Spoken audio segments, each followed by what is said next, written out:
time. We're ready to go. You guys ready? We're ready. All right, let's do a podcast. Let's podcast. Number 50. Ooh. Oh, yeah. Almost a whole year. Yeah. Hello, everybody. You are listening to Limited Playtime Episode 50. Woo! I am Kyle Bolin. And I am Jason Cavallari. And today we are joined by two of our very good gaming friends, Gabe Kang. Hello. And Dave Louie. Hello. We are all in the same room. I know. This is an anomaly of an episode. Jason and I are recording together. Dave and Gabe are recording with us too. We're all sitting here at one table. And we are all in Boston. Brian is producing. That's right. Bryan Mark, Jason's husband, is here producing for us. So we have a full team of 5 here. I feel so fancy. I know, yeah. This feels so I feel like professional really or something, yeah. But we have decided that for our 50th episode, we're going to do something a little bit out of the ordinary. We're not going to be just reviewing a game today. We're going to be playing a game. And so we tried to decide on a game that plays well on radio. And we are going to be playing a game called Once Upon a Time, the storytelling card game. That's the subtitle on this thing, right? We moved the boxes. I can't tell. Gabe, you've got it. Okay. Gabe, Once Upon a Time storytelling card game is published by Atlas Games. It was designed by Richard Lambert, Andrew Realstone, and James Wallace. This is the second edition that we are playing. I believe that there is a third edition now that has different art. Basically how this game is played. Do we want to talk about that, Jason? Sure. So essentially what you're trying to do is tell a story and be the first one to get rid of your entire hand of cards. We all start with 7 cards, and on each card is going to be something like cheese, empty, Fairy, like castle, a tragedy, Maybe marriage, even a goose. yeah, maybe a goose. Just random things. So you start telling a story, and every time you mention something that you have in your hand, you can throw out the card. The only problem is that sometimes if you say something and somebody else has a card that matches something you said, they can throw out their card to interrupt you and take over the story. And you do that round and round until somebody gets rid of all their cards and is able to close out the story by playing their happy ending card, which is just an ending to the story. And if you do that, if you're the first one to do that, you are the winner.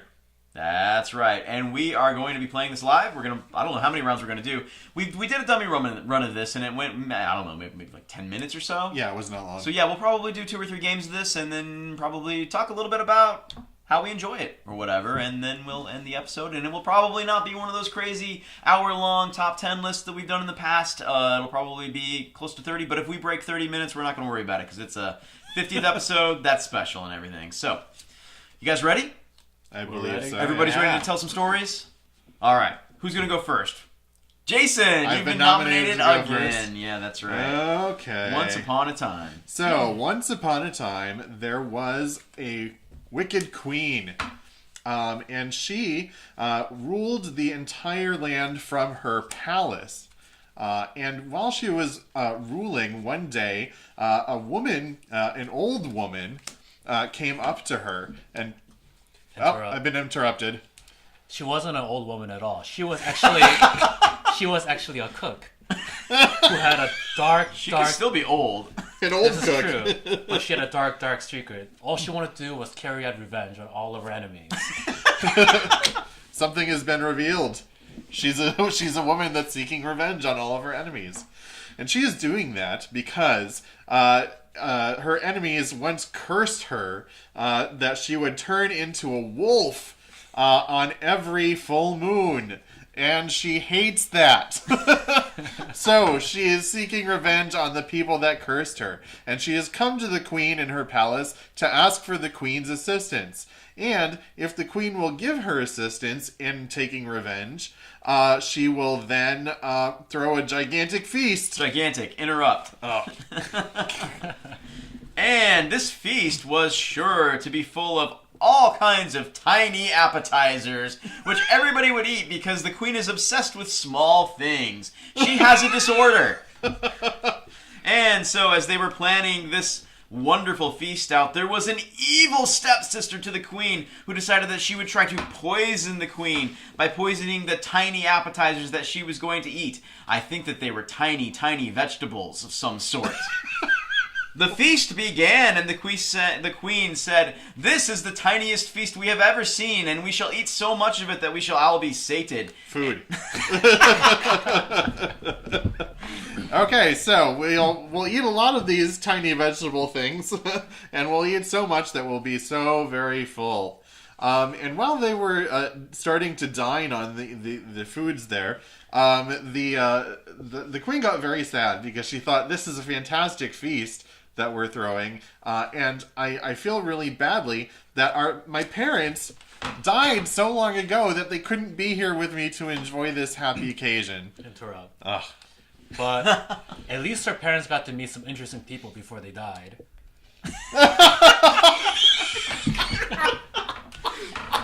We're bordering on no silly here. But they ended up being a family secret. Which is... Yes. Which is... 1, 2, 3, 4... Jason! Oh boy. Okay, so where are we? Oh yeah, that people meet. Okay, they met some interesting people before they died, and these people were interesting because they had a secret, and this secret involved the fact that there was this magical key that existed in the realm. There was a magical key that it existed in the room that would that was left by a magician who was very, very, very wise because he knew that someday it would be needed. So, long story short, their parents had Not really. long story longer. Their parents ended up with this key, but they were chased by some evil people who, for some reason, wanted the key. So they fled.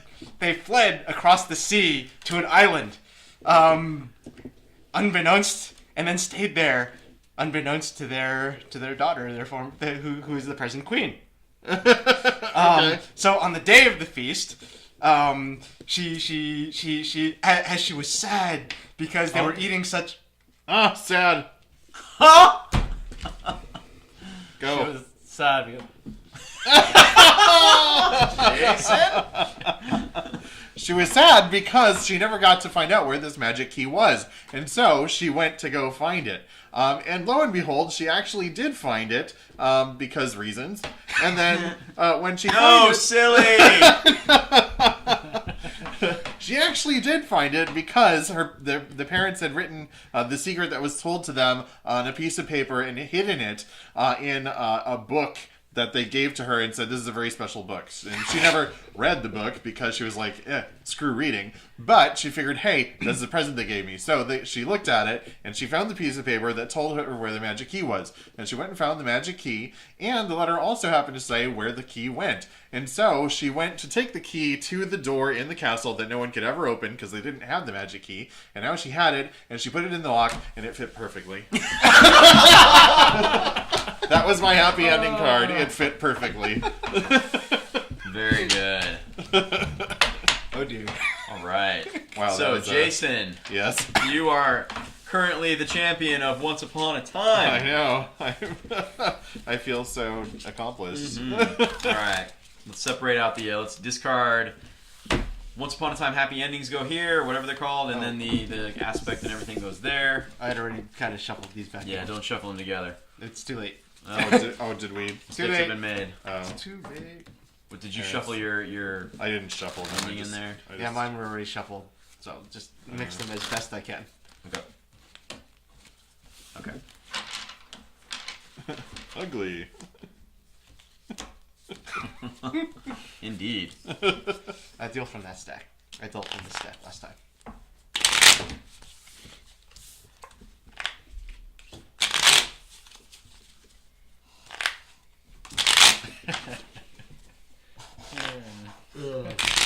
So how do you feel, Jason, with your ending? How do you feel like the story held up? Are you proud of yourself? I feel like we've just created some surrealist fiction. I am kind of I'm kind of proud of how I brought it around to my ending card, which I really didn't know how the hell I was gonna make that fit. But I'm more surprised that you actually had a card that said key on it. Like, I figured there would be a card that had key on it, but like, what are the chances that he would actually have it? I had like empty and heart and guard, and I was just waiting for somebody to be like, oh, or in stolen, and I was just waiting for somebody to say, oh, and this person took that from that person, and that never happened. So some very specific cards. That heart was very grisly. Yeah, it was a very grisly card. Yeah, it was. Ooh. Yeah. Yeah. We won't go. We'll stop talking about it now. It's a good thing that this is a audio medium. Some people would not be able to eat their dinners had they seen that card. That's 7? Yep. All right, everybody's got their happily ever after cards. All right. So who's starting off? Winner chooses? Sure. Okay, so I'm going to have Gabe start us off. All right, Gabe, let's hear it. All right, Round 2. Round 2. Once upon a time, there was a greedy prince who lived in a kingdom far, far away. What he wanted to do was just hang out by the river and just fish all day. But he soon became frightened when the river became polluted with... Aspect. Frightened. He soon became frightened when the river became polluted with an old man's runoff sewage from his... from his alcohol making shack that he had up on the he's been making moonshine, and he's been, then when he makes the moonshine the next day, he gets up and he collects all of his moonshine and he takes it to the market where he sells the moonshine to people that like moonshine more than they like the legal alcohol that they can usually buy at the alcohol market down in the market. All right, so this man then took all of that money that he earned from his moonshine. He had been selling moonshine for a decade and putting all that money into a little bag. And he decided that what he was going to do with that bag was he was going to buy a farm. And he went and he bought that farm. And he said, this is the best farm ever. Unfortunately, he bought that farm from a witch. And the witch had cursed the farm, which was unfortunate for him. She said, this farm shall only grow vegetables and fruits for 2 years. And after those 2 years, it will be unable to grow any vegetables and fruits. The man grew his vegetables and fruits for 2 whole years. And he eventually learned when it was no longer growing the fruits and vegetables that it was cursed. And he was very sad. And he was so sad that his depression grew from decade to decade. And after 2 more decades, he swallowed every single cabbage that he had whole. He did not chew the cabbage. And eventually he died from choking on those cabbages. And you know what happened then? I'll tell you what happened then. He died, and you know what? A frog eventually came up and licked his body. And that frog also turned out to be the original witch. And after she licked his body, she realized that she didn't need to be a frog hiding and waiting for the exact perfect moment to strike. The man was dead. And so she took the farm back, and the farm was returned to its rightful heirs. Her children. Well, I couldn't do anything with that. No, I had nothing. I was like, oh, there's a beggar, and then an object breaking. But unfortunately, nothing broke, and there were no beggars. Just old men and witches. Clothes, ruin, road, door, journey, and a barrier. Just gotta keep that stream of consciousness going. In perpetuity, stream of consciousness. All right, round 3. Winner picks the startery. The startery. The startery. The startery is going to be startery. Dave. You're going to be the startery. All right, I'm looking forward to seeing what these 7 cards are going to reveal and what yarn I can spin. I hope I get a sword and I don't know. A stone? Yeah, sword and a stone. I'm just going to basically do Arthurian Tales from now on. Or some sorcery. Yes. Sword and sorcery. Swore. Oh, wow. I've seen some of these already. So from our practice run through before we started recording? Yeah. Dave, once upon a time. Once upon a time, in a land far, far away, in a time far, far away. How can a time be far away? I guess a long time ago. No, maybe. silly. Would you say that would be a foreign land? I didn't say. Did I say that? You said This a is land far, far away. Yeah, I guess it's foreign. Okay, yeah. There was a man, and that man lived every day. And He lived every day. Except for the days yes, he wasn't living. in a wonderful village. And that village's name was Fort Wayne. And because there was a fort there, and it was named after Wayne Gretzky, the mayor of Fort Wayne. And so this man, whose name was Cubert, decided that he would go on a wonderful journey one day for his friend, who was a farmer. His friend's name was Benjamin. And on his farm, there were a lot of farm animals. And those farm animals provided meat and fish. Well, not fish. Milk. Fish on a farm? Maybe. Fish in a Greek a lot? Yeah, okay, fine. So there's meat and fish and vegetables and all kinds of stuff. And so the guy that owned the farm was relatively healthy, except one day he went into town to sell some of his glorious produce and livestock and what have you, and he tripped. He tripped on his way into town and unfortunately ended up impaling himself on something on an errant railroad spike. The railroads in this long time ago meant like 1800s apparently. Yeah, This is like our an Industrial alchemical- Revolution fairy tale. Yeah, it was like like some alchemist was messing around and said, Okay. I discovered locomotion. It's a magic railroad. Yeah, it's a magic railroad. Magic choo-choo. So the farmer here tripped and fell on a railroad spike and got himself hurt, and he was so desperately hurt that he went to the doctor, and the doctor said, I think what you need, in addition to being sewn up and whatever else, is to maybe go on vacation and get some rest and relaxation. So he took a trip to an island, and Would you sit on say the that beach. that doctor rescued him? You could say that, yes. Oh, so he was sent away to the island, and while being sent away to the island, he decided that he would return to the place that he was supposed to go on that quest for his friend Benjamin, the farmer. And the Benjamin farmer guy was like, I've got this lady. She's trapped up in a tower, y'all. And you gotta go save that lady from that tower. She's my true love. Her name is Grizzly. Would you say she's a stepmother? True love. She probably does have some stepkids, because I think she's been married before. Or several times, maybe. Yeah, several times. Several times, maybe. So she's stuck up in this tower, and it's in the middle of a forest. A deep, dark forest. You know, full of, dark things and deep things. Place. Interrupting with a place. Mm-hmm. Okay, so it's a deep, dark forest. And this is where this mother woman came from, stepmother.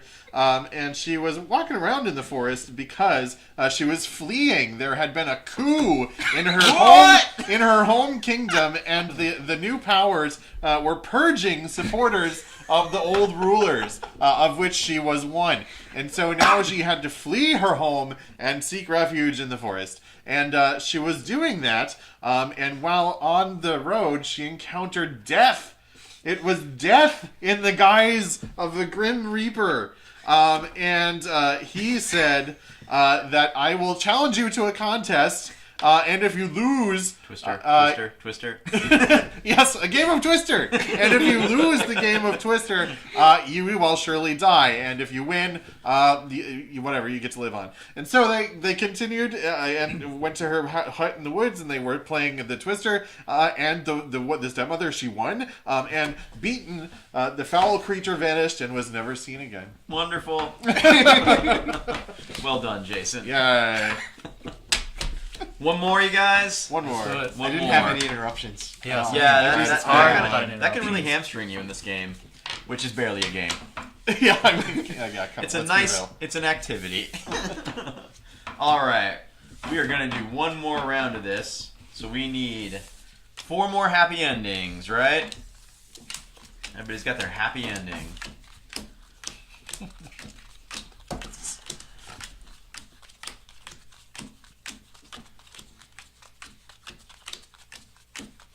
Deal.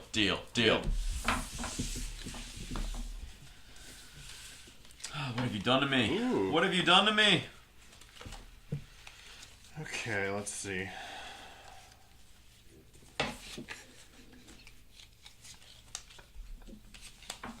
Ooh, weird.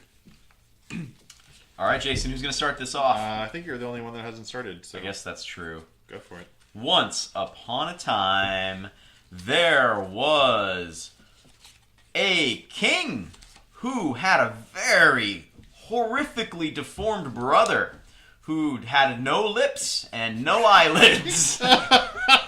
And his name was Franklin. And Franklin had a very, very bad disposition because of his deformities and the fact that he grew up with no friends. So Franklin decided at one point that he was going to find a way to transform himself from the horrific looking thing that he was Event. into a beautiful butterfly. Okay, so as ugly Franklin was transforming himself into a beautiful butterfly, what he discovered was that he was incredibly actually happy as a butterfly. Butterflies are free and they're beautiful, and so as he was frolicking around the wherever he lived and then back into the woods and whatever else, he saw many admirers of his, and the admirers would say, "Oh, look at what a beautiful butterfly." And then as he was going one day, I'm going to really stumble on this because I have nothing to lead into this. 1, 2, 3. Okay.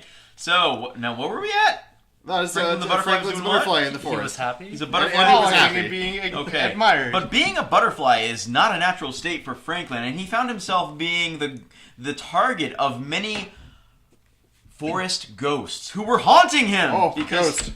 Whoa! So the forest ghosts were jealous of the butterfly because, I don't know, the butterfly was better at being pretty. So it was doing that. Okay. Stupid. Go for it, Gabe. Yeah. So what happened with the butterflies is that if you actually took a closer look, they were actually fairies. And what you don't know is that if the fairy was to actually reunite with her brother, who was actually ugly Franklin, she would actually break this ancient curse that's written in a book that's hidden far, far away underneath the train tracks of Farmer Benjamin's. A place, the train tracks.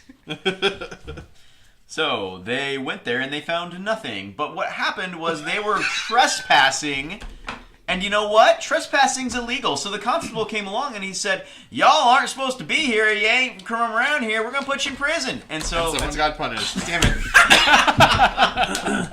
And so the brother and sister were getting punished for their trespassing. And as they sat in their cell, in the prison that they were in, they would often look out the window of that cell. And what they saw were many ducks. There were ducks outside, and they were constantly making noise, and they could never get any sleep. Oh, they were looking at a farm. Yeah, there was a farm outside, all right. And they said, "You know what? The only thing we need to do right now is we need to contact those fairies because we were kind of friends with them, or at least acquaintances." And so they concentrated really hard, and they used their magic to concentrate and talk to them with telepathy over, like kilometers of space and stuff. And so the fairies came and they shoved themselves into the little lock holes, and they used their wings to twist and tumble the tumblers, and they broke them out, and they all went running for the cottage that the fairies lived in. And so they fed, and they recovered, and they slept, and they got more energy back. And then they said, "You know what we should do? We should go kill your brother." And so and he was like,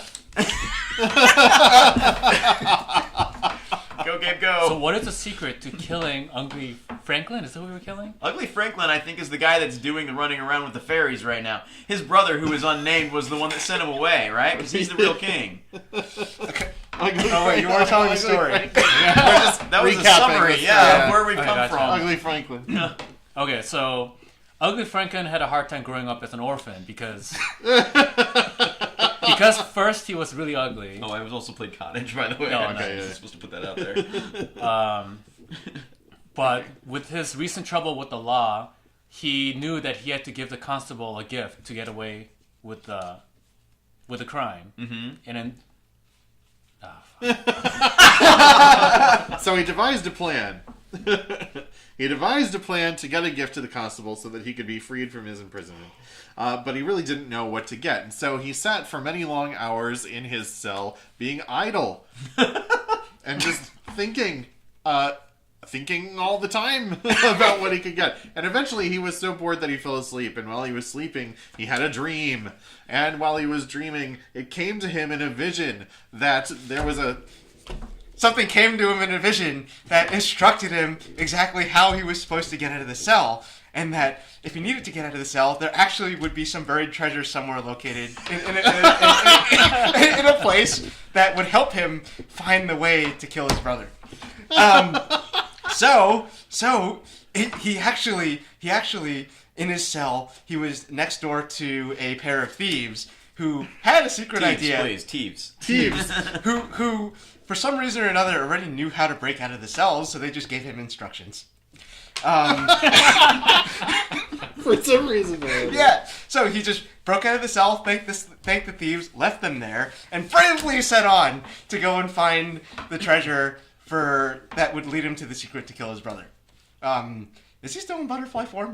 We're not sure. Yes, I think so. Yes, we're not sure. He was. Okay. The butterflies were fairies, but he is also one of them. Right. Apparently, yes. Hard to keep one of those in a prison. Why did he get broken out? Anyway, so on his quest to find the treasure, he somehow the enchantment that transformed him into a butterfly wore the off. enchantment was a spell? Yes. Yeah. Oh yeah. And that enchantment with the spell allowed Franklin to turn into human, and then his sister, who was a fairy, was able to come back and kill him. So what is your happily ever This after? way, she avoided the punishment she deserved. But wasn't it the brother?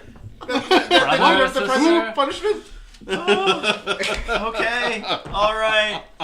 Well done. Yes. Congratulations, Gabe. Congratulations on. Yeah, episode good 50. game, everybody. That was All really right. fun. So what's everybody think about this game? It's ridiculous. It's Yeah, this is ridiculous, completely right? ridiculous. I'm not sure the rules really matter. I'm not sure we were really following them. No, not exactly. I mean, Not as written, probably. In a general sense, Yeah. we were, yeah. This feels like a game where you don't really need But too we many had- rules. But we were entertained. We were entertained, and that is the point of a board game, right? Or a card game or a tabletop game of some sort, is to be entertained, to have some fun with your friends. And I feel like this, I had a good time. I've been laughing. My belly hurts. My face hurts from smiling too much. Yeah, I mean, getting together and telling a ridiculous story is, for me, more important, actually, than following the rules. So, little context for today. Before we played this game, we played a 6-hour game of Twilight Imperium. Yep. That's exhausting. Yeah, so our brains may not be working quite right. That's true, absolutely. But I think what I was going to say is that after a game of Twilight Imperium, I'm not ready to jump into a game of Brass Birmingham quite yet, right? That is quite true, yeah. Not ready to jump into Kingdom Death Monster, which is another That thing is- we've got sitting upstairs. Exactly. So something like Once Upon a Time, the storytelling game, where we just sit down, and we probably should have been drinking while we were doing yeah, this, we but we really should weren't, have been, right? yeah. And just telling some BS stories that are ridiculous and silly and make us all smile and laugh, and not really worrying about the actual rules and whether or not we're playing it exactly right. This is a pretty good follow-up to something heavy like that. Yeah, I mean, this is the game for exactly that situation. Yes, we've made one good decision today. Yeah. Yeah. All right. You guys have fun today? Oh, absolutely. Everybody enjoy the Twilight Imperium game? That was really fun. Do we still approve of Twilight Imperium, Jason? Yeah, I still do. All right, I we still approve of Twilight My Imperium. particular performance in that game was not great. Yeah, but I Jason still didn't have a enjoyed great it. game, but yeah, it's always a good time, right? Yeah, awesome. Okay. So, thanks for listening to our 50th episode, everybody. If people wanted to get a hold of us and tell us that they just cannot wait for our 100th episode, or that they would give us suggestions on what we should do for our 100th episode, where would they do that at, Jason? All right. Well, if you want to help us for the far future, you can send us an email. Oh, sorry. They're pointing me at the microphone, which is not in front of my face at the moment. Okay, so if you want to shoot us an email or a message or whatever, you can contact us through the email address, which is podcast@limitedplaytime.com. You can go to the website, limitedplaytime.com. You can tweet us at limitedplaytime, or you can go to our new Instagram, which is Limited Playtime Podcast. That's right. Next week, we haven't talked about what we're going to play next week. No, we have or what not. we're going to talk about next week. We've been Right. playing games Yes. this weekend, so Yeah. we have plenty of things to talk about. We do. I'm thinking we just start at the beginning with Reef. Sure. What do you think? Sounds Reef. good. Reef, the follow-up from the Next Move, I believe. The publisher, they're the same publisher of Why am I blanking on the name now? I don't know. The tile game, the one you told us about last year. Azul. Azul. Oh, Azul, yeah. It's the follow-up to the publisher that published Azul. So we played Reef, kind of like their big next game that came out last year at Gen Con. We'll be talking about that next week because we've played that and we have at least some very initial opinions on our first impressions. Indeed. Thanks for listening, everybody. We'll see you in 1 week. Bye. Bye-bye.